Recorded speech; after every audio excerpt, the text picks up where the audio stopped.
Hello, everyone, and welcome to the Raptor Queens Podcast, the first ever all-women podcast covering the Toronto Raptors. My name is Sarah Khalil. I am here with my other Queens of the North, Sonali Sharma, Allison Hope, and Jade Auxiliary Things Johnson. Welcome. Thank you all for being here. We've got a fantastic podcast coming up for you today. The Raptors have a new schedule. The remainder of their season, the schedule has been released. That's very exciting news. Also somewhat controversial, but I can't help it. I still feel excited when I see games about to be played. And we've got the schedule coming up. We're going to talk about that. Fred VanVleet did an amazing interview today. It was great to have some media coverage back just to get in touch with our Raptors again. Vince Carter retired.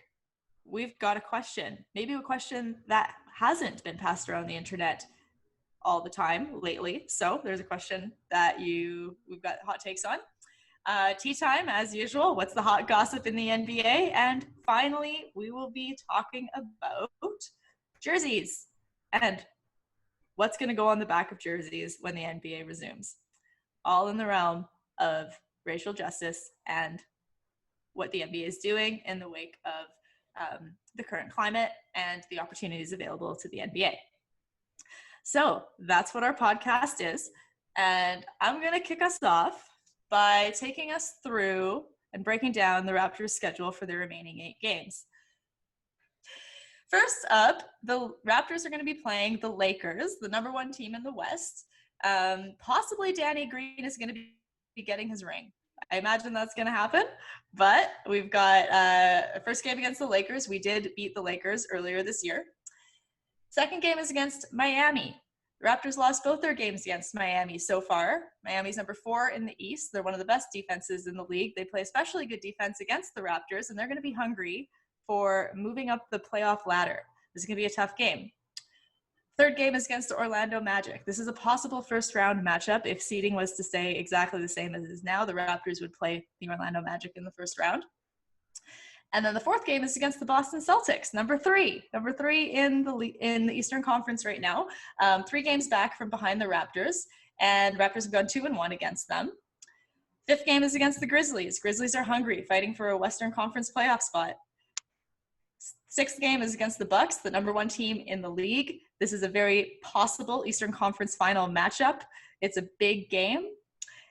And then the 7th game is against the 76ers.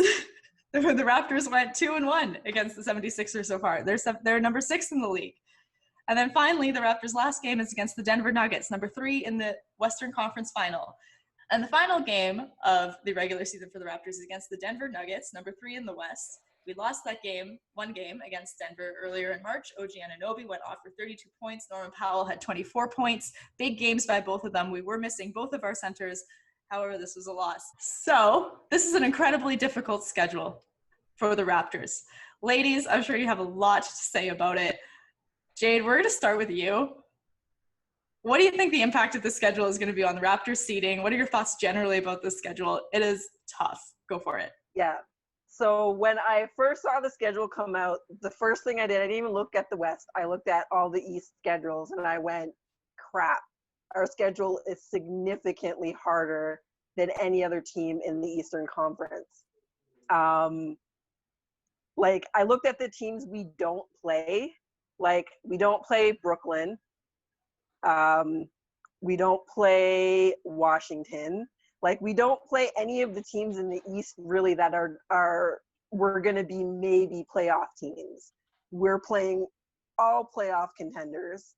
And some of the hardest games that we typically play in a season against some rivals like Boston, some potential future rivals like Miami.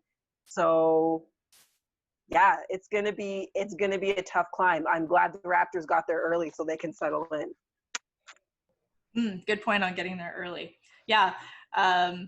Okay, Allison, what are your thoughts? That was exactly my thought too when I looked at the schedule. I did hear it said a lot somewhere online that the composition of our schedule is analogous to what the rest of our schedule would have looked like had we continued playing. So in other words, it reflects the difficulty that we would have had. So I mean, I kind of remember our schedule, and I think we played Milwaukee back to back that in the last 15 games or so. I don't know, this just seems that much harder, but maybe it's just a mindset. The other thing I thought was, well, it's certainly going to get us into game shape pretty quickly, get the guys up to speed fast. These are very challenging games, all of them, and I only see one easy out, all these teams. So it's going to be an uphill battle. Yeah, they did have a difficult schedule leading into the playoffs. If everything had stayed the same, that's true. And also, I don't know if you guys remember, but there was a stretch where they actually had a very easy schedule.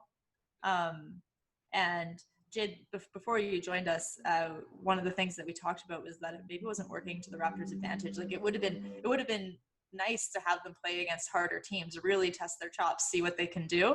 I'm personally on the side of I'm glad that they have a really hard schedule. I think you're right, Allison, that it will get them into game shape. And this is just preparation for the grind of the playoffs. And personally, I think it's a good thing. But at the same time, all of these players coming back not in game shape, like what it takes, their conditioning is not what it was prior to COVID. So I don't know if it increased risks of injury. That might not matter at all. But okay. Anyway, enough from me. Sonali, what do you have to say? Yeah, I mean, just like Jade and Allison said, when I saw the schedule, I was like, oh crap. But I guess for me, the biggest thing, I think the biggest hurdle, like we have to beat Boston and we have to beat Philly. Like that August 7th game, I think it's August 7th that we're playing Boston, the Celtics. We just need to kick the crap out of Boston, and then I'll be a little bit more confident because, like you said, Sarah, this is a champion team. This schedule is a bit of a gauntlet, but we're in the playoffs and it's serious, right? So hopefully Kyle Lowry's conditioning and his hot bod and Marc Gasol is going to take us through easy breezy. But yeah, I'm not super stoked about this, but on the flip side, like totally non-Raptors related, it'll be exciting to see Zion Williamson, because now I think with the way the schedule is, we're going to see the Pelicans more and see Zion play a bit more. But that's totally like a tangent from our Raps because I'm pretty confident in them. So yeah, that's true. There are some teams, like for example, I haven't actually seen the Grizzlies play at all this year yet, and I haven't seen them. I think this is our first game against the Grizzlies this season. Is. Yeah. It is. Yeah. So I am looking forward to just seeing teams I haven't seen play, and because of the way the schedule's set up, because of the bubble, I don't know. I feel like I'm going to be watching games that I wouldn't normally watch. So that's exciting. Well, the only interesting thing too is it's going to be in the East time zone, so that's going to be difficult for you ladies on the West Coast. That's right. Oh no, I'll have to leave work early. You sound so broken up about that. I think it'll be okay. Okay, so what do you guys think about the impact on seeding specifically? Right now, the Raptors are in the 2nd seed in the East.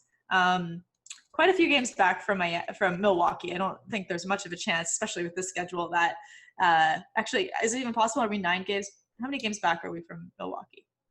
I want to say we're out of reach. Yeah, we can't catch Milwaukee. Yeah, so never mind. There's no way we're gonna catch up with Milwaukee. So number 2, we've got the Celtics, who are 3 games back, and then 4th spot we have Miami. So where do you guys think the Raptors will be at the end of this 8-game stretch? I want to hope they're still in 2nd, but I'm looking at Boston's schedule. And I see Portland, Brooklyn, Orlando, Memphis, and Washington, which I think they can beat all of them. So if they go 5-3,